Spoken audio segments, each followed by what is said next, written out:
Jane Hunt. Thank you very much, Ms McVeigh. It's a pleasure to serve under your chairmanship. Climate change is one of the biggest threats we face, and so it is right that the government is taking significant action to combat it. As part of this, I welcome many aspects of its approach to waste and recycling, in particular its commitment to creating greater consistency in recycling collections. And one of the examples I can give of that, where it would be useful, is amongst students coming to any town in the country where they're used to one form of recycling, and then they turn up at their university of choice and discover it's a totally different one, and everybody has to be re-educated every year. And we have one very good example of an excellent charity in Loughborough that deals with recycling and reuse, and that's SOFA. They are absolutely superb at keeping out a lot of furniture and household goods out of the recycling chain and sold it on again and reused, which is excellent.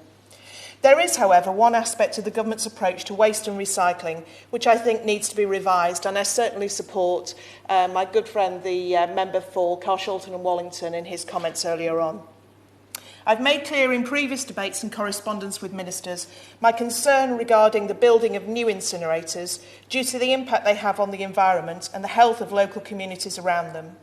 I've pressed for more research to be undertaken to better understand the impact they have on those with higher activity respiratory levels. This is particularly relevant to my constituency, where an incinerator is being built in close proximity to elite athlete training grounds. As the Minister, my honourable friend, the member for Taunton Deane, set out in her response to my recent written question, since the 3rd of December 2019, all incinerator permits have contained lower limits of total particulate matter of 5 milligrams per cubic metre, and that permits issued before this date will be changed to require compliance with this lower limit by the 3rd of December 2023.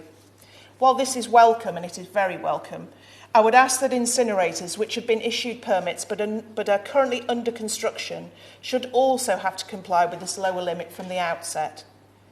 I've also been contacted by a local group who are calling for specific PM 2.5 limits to be introduced, rather than just limits for total particulate matter. Further, following the Climate Change Committee's recommendation that all 2020 incinerators should have carbon capture storage, this group would also like it to be a requirement at the point of construction in any planning conditions and including those currently under construction. I would welcome the Minister's comments on these points. It is also the case that we are actively encouraging individuals and companies to recycle more and produce less waste. Over time, we will become less reliant on incinerators, and there will not be enough waste to keep existing incinerators open. In my constituency, there is already not enough commercial and industrial residual waste locally to keep the new incinerator going, and so waste will inevitably be brought in from afar by road, leading to increased vehicle emissions around the M1 and the A512, creating further pollution in our local area from waste produced elsewhere. Finally, I would argue that the incinerators could impact on the government's commitment to net zero emissions by 2050 by not encouraging recycling and reuse, and my colleague mentioned that earlier on.